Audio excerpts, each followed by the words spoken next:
And yet we have these clubs. If you want to go to the hot, trendy club, you got to have the microchip to get in. Or if you go to the airport, you've got something called, used to call it CAPS 2. Now they call it Registered Travel Preferred Traveling Service, where you can skip taking your shoes off, skip all this stuff. If you submit to iris scans and biometric, of course we're getting biometric IDs. Our government workers, which has been called to my attention adequately so, very important, are forced to take biometric identification. It's out of control, David. And then when we look at going back to the cell phones and the social networking sites, and by the way, everything on your digital TV is kept and databased. On your analog TV, it's not. But that's why we moved to digital TV, David. And again, going back to the private concerns, I mean, if I want to watch, like, the Bikini Girls 24/7 on my TV, that's my business. It's your business and no one else's. And this is where it's going, David. I want to play this little piece for you. This is up on our website. Police State 2010, Homeland Security, and you know this, David. Every time you hear the word security, like the security industrial complex, your security card, your social security card, Homeland Security, the security can be taken out and the word control can be put in its place, because that's what security means. There's no such thing as security. Everybody with half a brain knows that. Homeland Security unveils mobile mine screening checkpoints. This is from the Department of Homeland Security. Under the Future Attribute Screening Technologies, or FAST program, the Department of Homeland Security is developing innovative physiological and behavioral screening technologies to streamline the screening process at security checkpoints. In support of this program, Battelle has partnered with industry leaders Farber Specialty Vehicles and Draper Laboratories to design and develop a portable research facility for the development and demonstration of innovative security screening technologies, the FAST Demonstration Laboratory.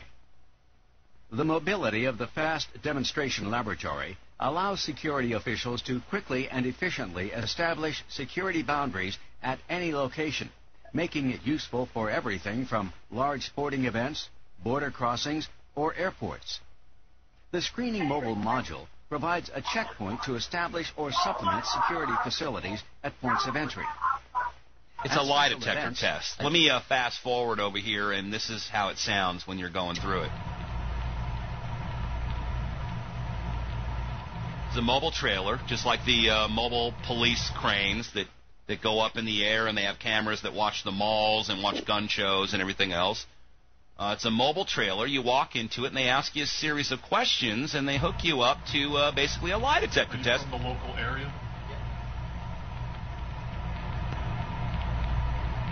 Are you attempting to smuggle a recording device into the expo today? Ooh. Have you been in the local area all day today? Yes, I have. Do you plan to detonate an explosive at the expo today? As a matter of fact, I do. Is this the month of September? Yeah. See, you know I'd get lost on that one. Do you plan to illegally record any information at the expo today? No. Copyright protection, thanks to Homeland Security. All right, David, I think I've made my point. They have these kiosks at airports. They've been testing them out at Halifax, Canada was a place they tested them out. Lie detector kiosks, where you go and you tell them your travel plans, your destination, who your friends are. You answer invasive questions like that. And if you pass the test, they let you fly. It's insane, isn't it? I mean, we've got all these systems in the UK as well now. There's a huge increase. The government wants to bring in ID cards, Jack. I don't know if you know about this. I don't have a problem with the cards themselves. I know you guys carry ID cards over here. That's not a problem. But the real danger is they want to centralize the information in a central ID register, which will contain 40 pieces of biometric and personal information. And that's what we need to resist, because that is a monster of a database. Oh, and you know what some of that information is when they get done with this, David? I'm sure you've done this research, and this will be included in your microchip. Are you paying your debts? What's your credit rating? You know, we've got no work lists here. They have proposed this in the Senate of the United States of America, that if you can't prove you're an American citizen, you can't work. And the only way to prove it is to have a biometric ID card. It's a very unpleasant thought, isn't it? Can't work, can't eat. That's the right. And no-food list.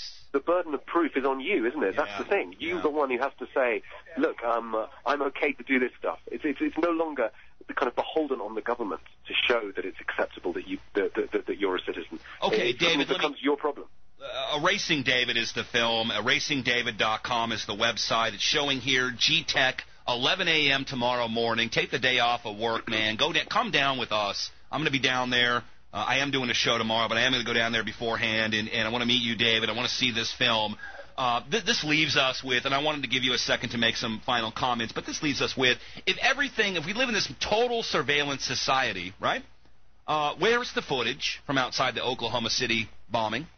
Where's the footage from outside the Pentagon showing the plane hitting the Pentagon and the hijackers getting on the airplanes and all that? Well, where is all that?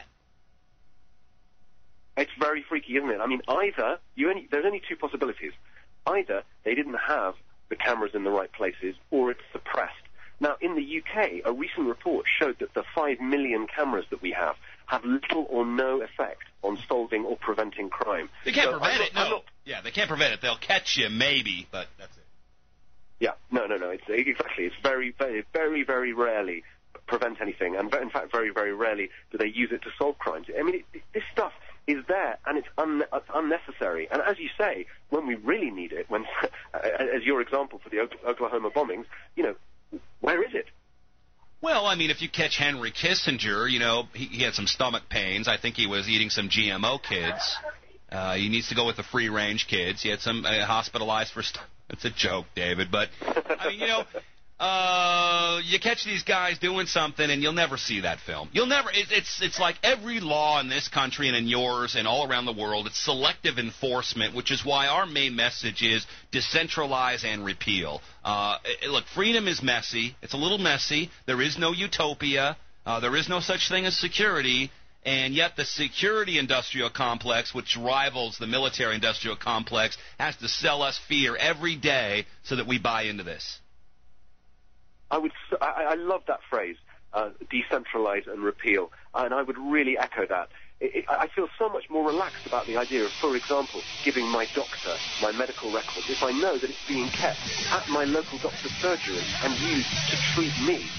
When they start you just sharing brought up the that with whole the government, issue of nationalized health care, which I'm going to go to next, but I'm going to let you go. David Bond.